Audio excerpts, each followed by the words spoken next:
প্রিয় দর্শক, আসসালামু আলাইকুম। আশা করি আপনারা সবাই ভালো আছেন। আজকে আপনাদের সামনে যে ভিডিওটা নিয়ে হাজির হয়েছি, বিষয়টা আমাদের যে কোনো ধরনের কংক্রিটের জন্য খুবই গুরুত্বপূর্ণ। আমরা সাধারণভাবে বলে থাকি যে কংক্রিটের ঢালাই অর্থাৎ ঢালাই কাজ যখন চলে তখন অনেকেই বলে অ্যাডমিক্সার বা কেমিক্যাল ব্যবহার করতে হবে কি হবে না। অ্যাডমিক্সার বা কেমিক্যাল ব্যবহার করতে হবে কি হবে না এই বিষয়টা নিয়ে অনেকের ভিতরে অনেক রকমের ধোঁয়াশা রয়ে গেছে। অনেকে সাধারণ মানুষ বলে থাকে অ্যাডমিক্সার দেওয়ার দরকার নেই, এটা দিলে ক্ষতি হয়, কেন দিব? আবার কোনো কোনো কোম্পানি থেকে যে অ্যাডমিক্সারটা পাওয়া যায় তার গুণগত মান নিয়ে অনেক প্রশ্ন থেকে যায়। তবে আমরা যদি ইঞ্জিনিয়ারিং ভাষায় বলি যে কংক্রিটের অ্যাডমিক্সারটা থাকবে কি থাকবে না, এটা নির্ভর করে দুইটা জায়গাতে। প্রথমত, কংক্রিটের বিষয়টা আগে আমাদের বুঝতে হবে। কংক্রিটটা আমি কোন মানের কংক্রিট ব্যবহার করব, তার জন্য আমাকে প্রথমেই যে কাজটা করতে হবে সেটা হচ্ছে আমাকে ল্যাবরেটরিতে মিক্স ডিজাইন করতে হবে। কংক্রিটের মিক্স ডিজাইনটা খুবই গুরুত্বপূর্ণ। এক্ষেত্রে মিক্স ডিজাইন করার ক্ষেত্রে অনেক ধরনের নিয়মকানুন আছে। মিক্স ডিজাইনের যে বিষয়টা আছে এর একটা ডিটেলস বিষয় আমি ভিডিও আশা করি পরবর্তীতে আপনাদেরকে সামনে উপস্থাপন করব।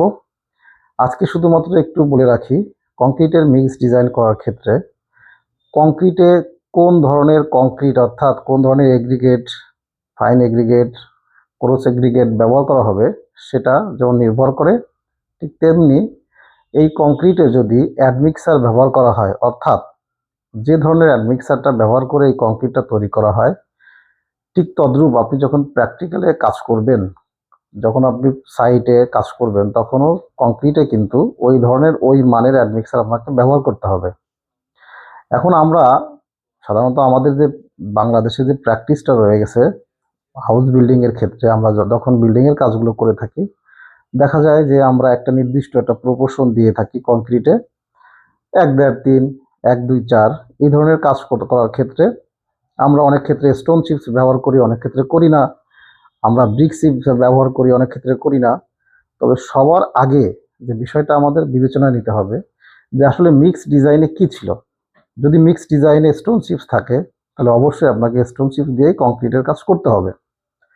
এবং যদি সেক্ষেত্রে অ্যাডমিক্সারের কথা বলা থাকে, অ্যাডমিক্সার যে মানের অ্যাডমিক্সার ছিল সেই ধরনের অ্যাডমিক্সার আপনাকে ব্যবহার করতে হবে। বাজারে অনেক ধরনের অ্যাডমিক্সার পাওয়া যায়। কংক্রিটের ক্ষেত্রে সাধারণত আমরা ওয়াটার রিডিউস অ্যাডমিক্সারটা ব্যবহার করে থাকি। ওয়াটার রিডিউস অ্যাডমিক্সার ব্যবহার করার ক্ষেত্রে যখন আমরা প্র্যাকটিক্যালে কাজটা করব তখন অবশ্যই আমাদের খেয়াল করতে হবে এটা কিন্তু পানির পরিমাণটা কমিয়ে দেওয়ার জন্য মূলত ব্যবহার করা থাকে। আমরা ভালো করেই জানি কংক্রিটে যদি পানির পরিমাণটা বেশি হয়ে যায় সেক্ষেত্রে কংক্রিটের স্ট্রেংথটা কমে যায়। তাহলে কংক্রিটের স্ট্রেংথ ঠিক রাখার জন্য পানির পরিমাণটা আমাদের কমায় রাখতে হবে। কিন্তু পানির পরিমাণটা যদি বেশি কমে যায় সেক্ষেত্রে কিন্তু একটু সমস্যা আছে। আমাদের কাজের ক্ষেত্রে ওয়ার্কেবিলিটি বলতে যে কথাটা আমরা বলে থাকি যে কংক্রিটে যখন আমরা ঢালাইটা করব তখন আমাদের যে ধরনের কংক্রিট থাকা উচিত যদি তার থেকে যদি পানি কমে যায় তাহলে কিন্তু ওয়ার্কেবিলিটিটা ভালো হবে না। তখন আমাদেরকে অ্যাডমিক্সারটা ব্যবহার করতে হবে, ওয়াটার রিডিউস অ্যাডমিক্সার। এই ওয়াটার রিডিউস অ্যাডমিক্সারটা ব্যবহারের ফলে কংক্রিটের ওয়ার্কেবিলিটিটা বেড়ে যাবে, তখন আপনি কংক্রিটের কাজটা সঠিকভাবে করতে পারবেন। এখন দেখা যায় যে আপনি ওয়ার্কেবিলিটিটা ঠিক রাখলেন, পানির পরিমাণটা আপনি বাড়ায় দিলেন, পানির পরিমাণ বাড়ায় দিলেন, আবার অ্যাডমিক্সারটাও ব্যবহার করলেন। সেই ক্ষেত্রে কিন্তু এই অ্যাডমিক্সারটা কোনো কাজে আসবে না। কারণ আপনি তো মূলত ব্যবহার করতেছেন যাতে পানির পরিমাণটা কম লাগে, কিন্তু আপনি না বুঝে, আপনার মিস্ত্রি বা কন্ট্রাক্টর না বুঝে পানির পরিমাণটা বৃদ্ধি করে দিল, তাহলে ওই অ্যাডমিক্সারটার কোনো কার্যকারিতা পাওয়া যাবে না। সে এইভাবে প্রত্যেকটা ধাপে ধাপে আমরা যখন কংক্রিটের কাজটা করব অবশ্যই আমাদেরকে গাইডলাইনটা অনুসরণ করতে হবে। আমাদের মিক্স ডিজাইনে কি ছিল, আমাদের ওখানে ওয়াটার সিমেন্ট রেশিওটা কেমন ছিল সেটা কিন্তু আমাদের জানতে হবে। আমরা ডিজাইনে সাধারণত ওয়াটার সিমেন্ট রেশিওর পরিমাণটা কিন্তু উল্লেখ করে থাকি যে এই কংক্রিটের জন্য ওয়াটার সিমেন্ট রেশিওর মানটা এমন হতে হবে। ওয়াটার সিমেন্ট রেশিওটা যদি আমরা সঠিকভাবে না বুঝি, যদি না জানি, তাহলে কিন্তু আমাদের প্রপার যে কংক্রিটটা সেটা পাবো না। আর প্রপার কংক্রিটটা না পেলে আমাদের যে ডিজাইনের ক্ষেত্রে আমরা একজন ডিজাইন ইঞ্জিনিয়ার যখন কংক্রিটের ডিজাইনটা করে তখন তিনি একটা নির্দিষ্ট কংক্রিট ধরে ডিজাইনটা করে থাকেন। সেটা 4000 PSI হতে পারে, 4500 PSI হতে পারে, আবার অনেক ক্ষেত্রে 3000 PSI হতে পারে। তো যদি তিনি কংক্রিটের এই অ্যাডমিক্সার, ওয়াটার সিমেন্ট রেশিও, এই বিভিন্ন বিষয় যদি বিবেচনা করে, যেহেতু উনি ডিজাইনটা করেছেন কিন্তু বাস্তবে এর যদি কোনোটা ফলো আপ না করা হয়, যদি এটা সঠিকভাবে না করা হয়, তখন আপনি যে উদ্দেশ্যে যে মানের কংক্রিটটা ব্যবহার করতে চেয়েছেন সেই মানের কংক্রিটটা আপনি পাবেন না। আশা করি আপনারা দর্শক বুঝতে পেরেছেন যে কেন আমাদের জন্য কংক্রিটে অ্যাডমিক্সারটা ব্যবহার করা দরকার, আবার কোন কোন ক্ষেত্রে দরকার নাই। তবে অবশ্যই একজন ভালো মানের স্ট্রাকচারাল ইঞ্জিনিয়ারের সাথে পরামর্শ করে কাজ করবেন। তার কাছ থেকে জেনে নেবেন যে তিনি ডিজাইন করার ক্ষেত্রে কংক্রিটের যে ক্ষেত্রে উনি কোন ধরনের অ্যাডমিক্সারে সাজেস্ট করেছেন, ওয়াটার সিমেন্ট রেশিও কেমন ধরেছেন।